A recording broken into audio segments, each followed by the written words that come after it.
Now CNN's Sanjay Gupta on assignment for 60 Minutes. The chances are good that sugar is a bigger part of your daily diet than you may realize, which is why our story tonight is so important. New research coming out of some of America's most respected institutions is starting to find that sugar, the way many people are eating it today, is a toxin and could be a driving force behind some of this country's leading killers, including heart disease.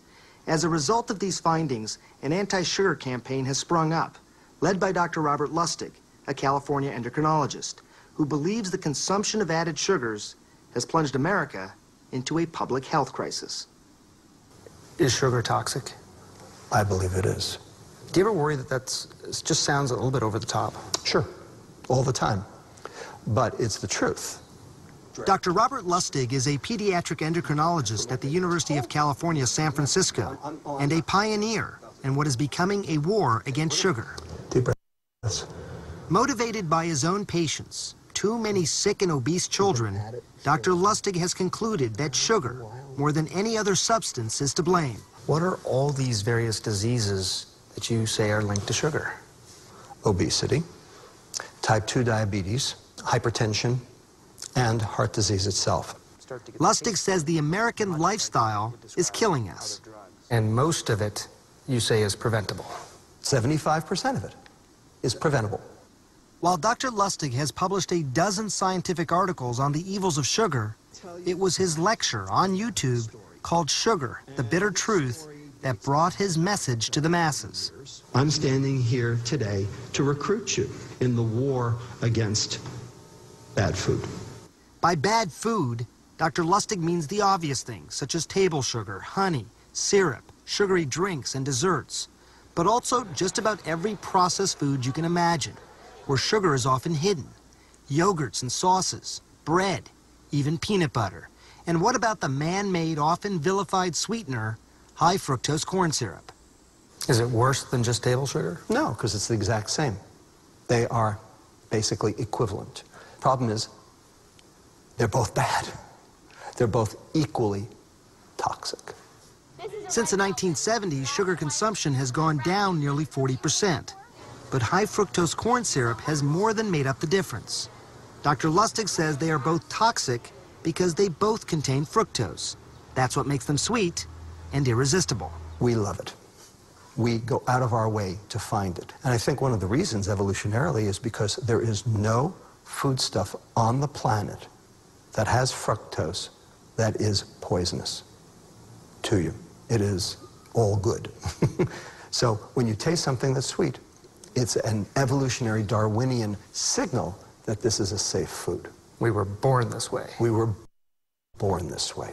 Central to Dr. Lustig's theory is that we used to get our fructose mostly in small amounts of fruit, which came loaded with fiber that slows absorption and consumption. After all, who can eat 10 oranges at a time?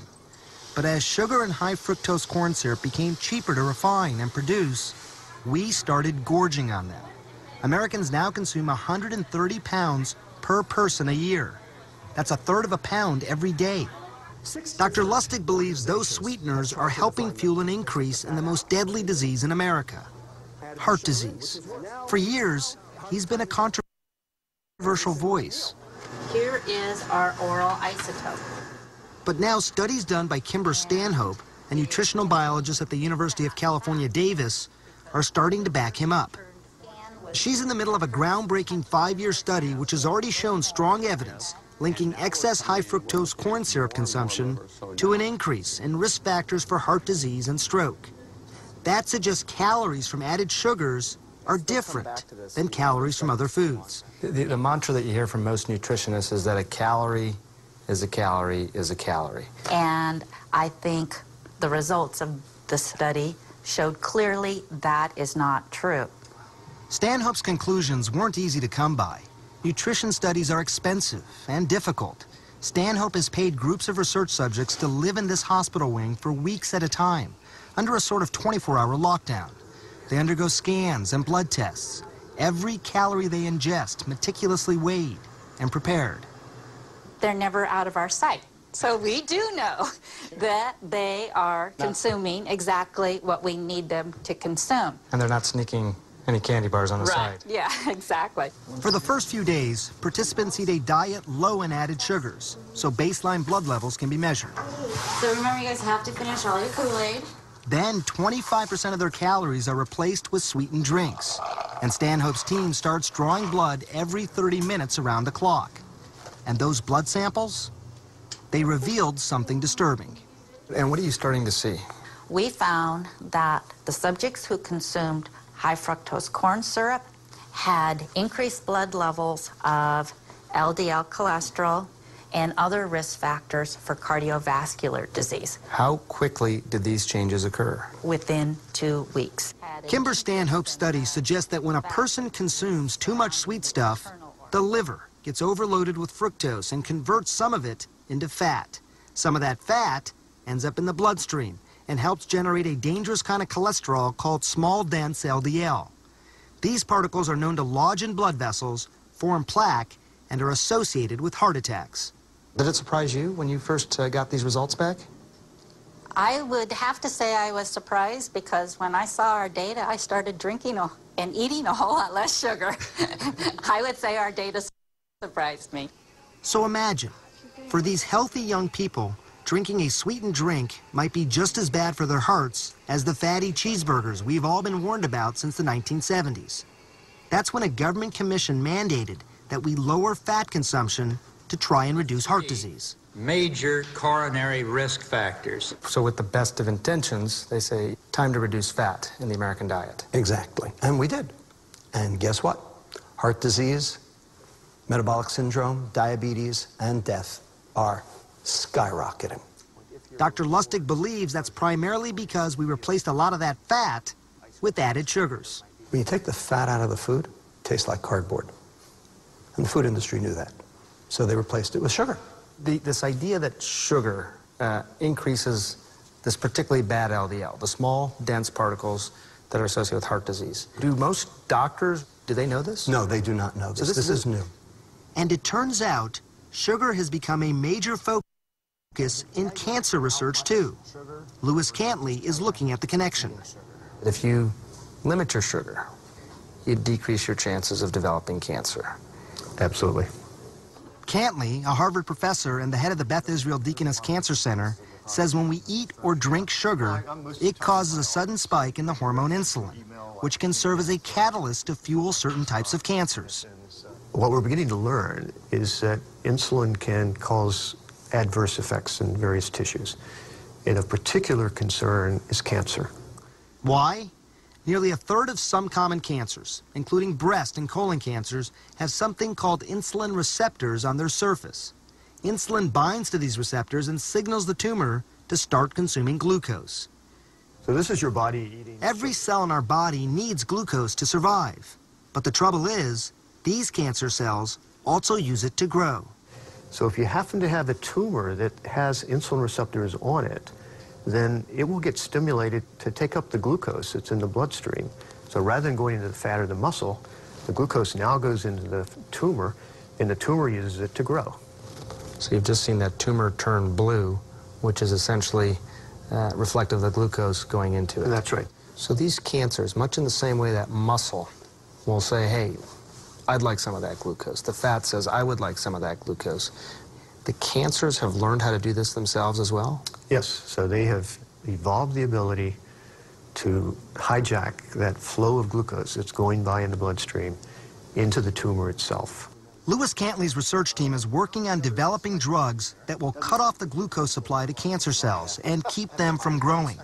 But until there's a breakthrough, Cantley's advice, don't eat sugar. And if you must, keep it to a minimum. In fact, I live my life that way. I rarely eat sugar. When you see a sugary drink, or if I were to offer you one, with all that you know, what's going through your mind? I probably would turn it down and get a glass of water. But for most of us, that's easier said than done. Turns out sugar is much more addictive than I think we had sort of realized early on. Eric Stice, a neuroscientist at the Oregon Research Institute, is using functional MRI scanners to learn how our brains respond to sweetness. Sugar activates our brain in a special way that's very reminiscent of drugs like cocaine. That's right. cocaine. All right, let's give it a shot. I climbed into the MRI scanner to see how my brain would respond. That's a straw that's been rigged to deliver a tiny sip of soda into my mouth. Stay as still as you can, okay? Just as it hit my tongue, the scanner detected increased blood rushing to certain regions of my brain. In these images, the yellow areas show that my reward region is responding to the sweet taste. Dopamine, a chemical that controls the brain's pleasure center, is being released, just as it would in response to drugs or alcohol. So dopamine's released. That sort of makes me feel good. I'm experiencing some pleasure from having this kick. Right, that euphoric effect. So far be it for people to realize this, because sugar is everywhere. But you're saying this is one of the most addictive substances possibly that we have. It certainly is very good at firing the reward regions in our brain.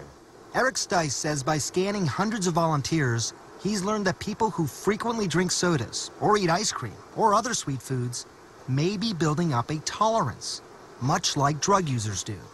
As strange as it sounds, that means the more you eat, the less you feel the reward. The result? You eat more than ever.